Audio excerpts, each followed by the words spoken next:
Hey, what's going on, everybody? Welcome back to the channel. I'm trying to keep my voice down a little bit because we're here on a golf course and there's folks playing through right now. But anyways, I wanted to do this video today because I fished a tournament last weekend with a buddy of mine, my buddy Tyler.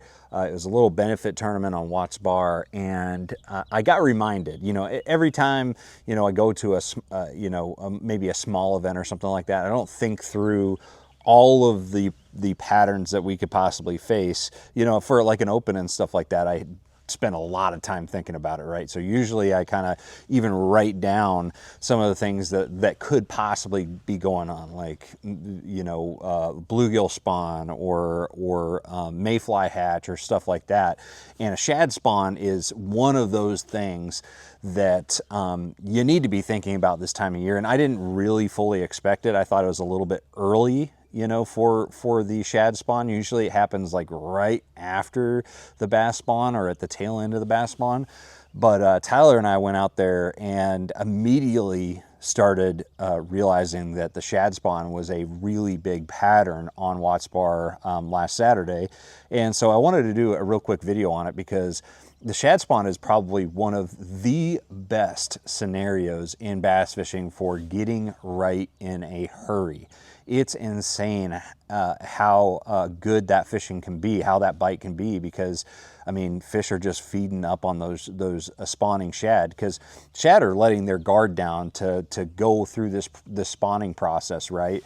And so there's just so many shad that are already in those places where the bass would normally corral the fish. So they're not out in open water. They're like on the edges of the shoreline and the edges of objects that bass can use to corral those bait fish. So it's really easy for fish. It's just a really easy meal. So anyways, we went out there, had a pretty good day. We had 13 and a quarter, had many other opportunities. I lost at least two big ones that day that would have put us, close to what ended up winning, which was like 17 and a half pounds. But anyways, let's not talk about like lost fish stories. Everybody's got them. So what I wanted to show you today is some of the baits that I really like to have on hand when I start seeing the shad spawn.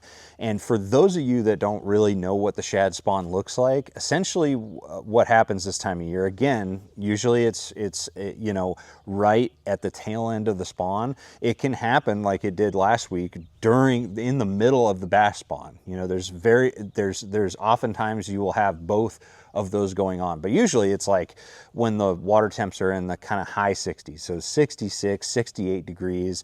That's a really good temperature range for the shad spawn, and it's not hard to spot, really. If you're in a good area, there's a couple things that you need to look for. Number one is just the shad pushing on the surface. You'll hear them before you see them. Oftentimes, it'll look like a school of shad is being pushed onto the bank or onto an object, by some type of predator, right? Because they're like jumping out of the water frantically. But essentially, what they're doing is they are congregating, and the females are spreading the eggs, and the males are fertilizing them, and those eggs will then stick the object. So that's why the shad spawn generally happens around some type of object, whether it's vegetation or wood.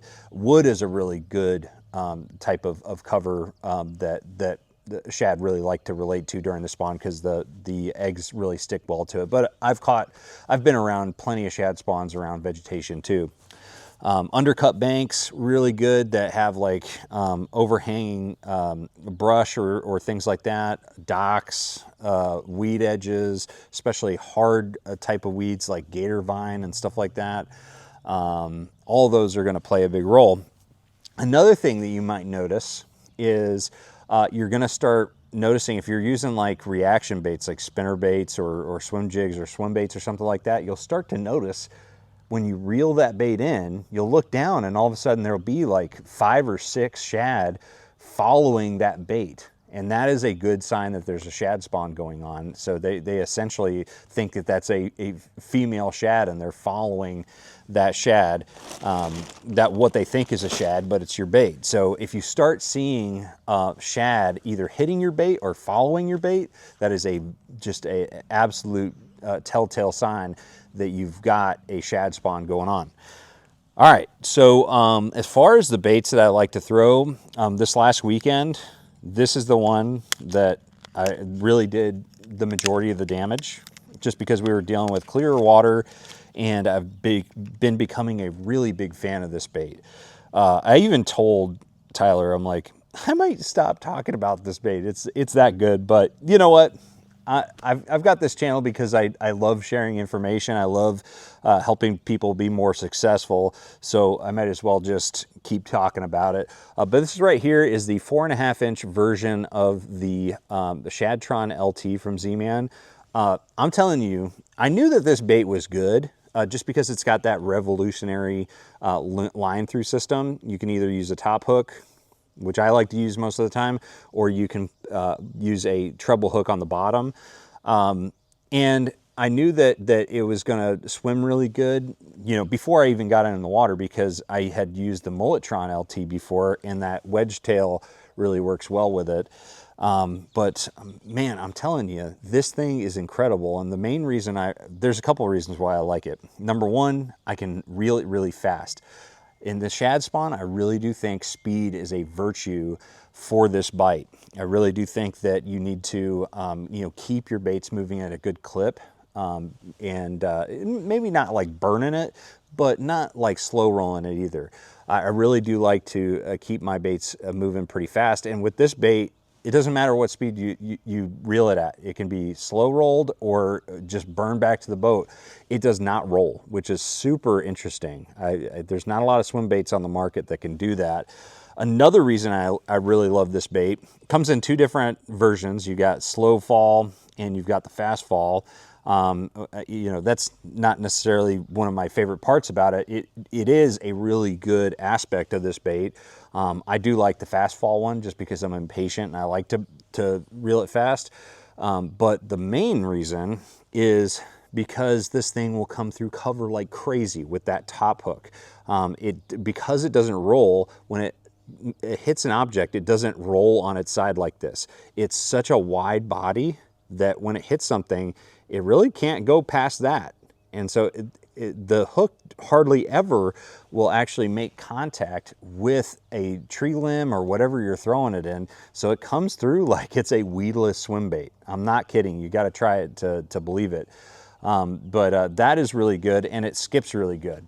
The biggest downfall of this swim bait is really the accuracy. If you're skipping it, it's great. It can be very accurate as you can be. But if you're trying to like make lob casts or something like that, because it's such a wide body, it'll catch the wind and kind of veer one way or the other. It's really hard to cast accurately, consistently. But anyways, 4.5-inch version I think is perfect during the shad spawn, and it's one of those swim baits that you're not like just throwing it to get one or two big bites. It's one that you can literally throw to catch every size fish out there, and believe me, it catches them. So the Shadtron LT is quickly becoming one of my favorites. One of my other favorite you know, baits during the shad spawn that we did have some success with this last weekend is a swim jig. Of course, we don't have the trailer on here. I'd probably use like the Z-Man Turbo Fatties or the Goat. And by the way, all the stuff we're talking about, the Shadtron LT and all the other stuff that I'm going to show you guys, the links are going to be in the description below. So if you're looking to buy this stuff, you know, that's a great way to support the channel, is to just use those links. But a swim jig is a really, really good option during the shad spawn. Very weedless. You can really be efficient with it. Looks great as a shad. White color, you know, white colored swim jigs are going to be a big player. You know, a swim jig is probably one of the most versatile of all these baits, because it does go through all different types of cover. You can reel it really fast, you can reel it slow, You can do a lot of different things with it. You can even pause it, like you can pitch it under an undercut bank or something where there's the shad are spawning and let it fall, and it'll still produce fish. So the swim jig is a really good one. Chatterbait is going to be another really great one. You know, something like the jackhammer or you know, any of the chatterbaits. That's a really good one, especially when you're in dirtier, shallow water and around vegetation. That's going to be a really good option. Spinnerbait is one of my absolute all-time favorite, you know, shad spawn baits. There's something about having multiple blades, multiple shad imitations in one package that really does set those bass off. It's really natural because, I mean, you're dealing with, you know, these small schools of spawning shad, and so you might as well have a bait that looks like a small school of spawning shad. So a spinnerbait, you got the main body that looks like a shad by itself, and then you got these different blades. And the flash really is indicative of what the bass are used to seeing. You know, the shad are flickering all over the place. So spinnerbait, honestly, you know, I was reminded of this fact a couple years ago at the Open on Toledo Bend. I had been fishing a bunch of other different types of baits, the chatterbait and the swim jig, and I was not getting any bites. I was not catching those fish. They were like missing the swim jig, not even touching the chatterbait in that, which is weird. But then I started throwing the spinnerbait and they absolutely started to annihilate it. So a spinnerbait can be a really, really good one.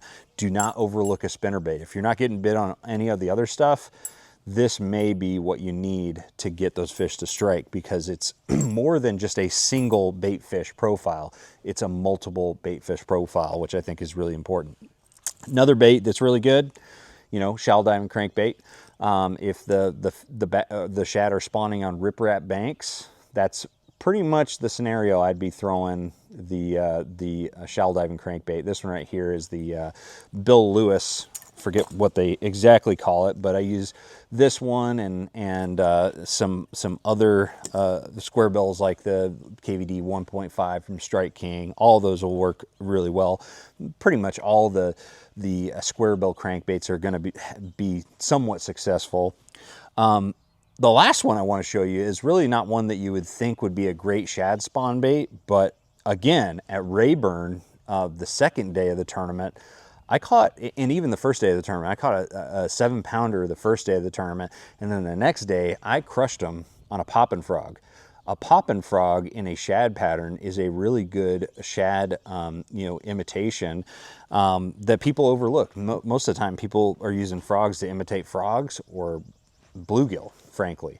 But a lot of people overlook it as a good shad imitation, but that is a mistake in my book. Because I think that they are very, very well suited for this time of year, because it can get to where those shad like to spawn.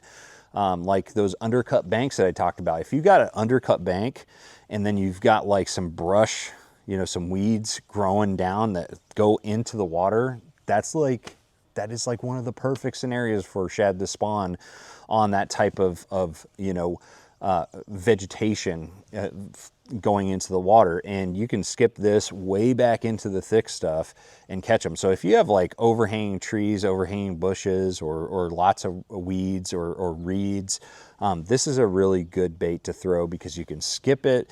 You can just get it deep in the heart of that really thick cover and get those fish out. Just make sure you use braid with it. So anyways, guys, I think that's pretty much it. I just wanted to show you guys some of my favorite shad spawn baits and kind of, you know, touch up on, you know, some of the key aspects of the shad spawn. So if you guys have any questions at all, or you want to tell me a story about your own shad spawn experience, drop a comment below. But other than that, I really appreciate you guys watching these videos. And again, make sure you check out those links in the description below. Thank you guys so much for watching. Make sure you like, share, subscribe, and I'm going to see you out on the water. Trust the process.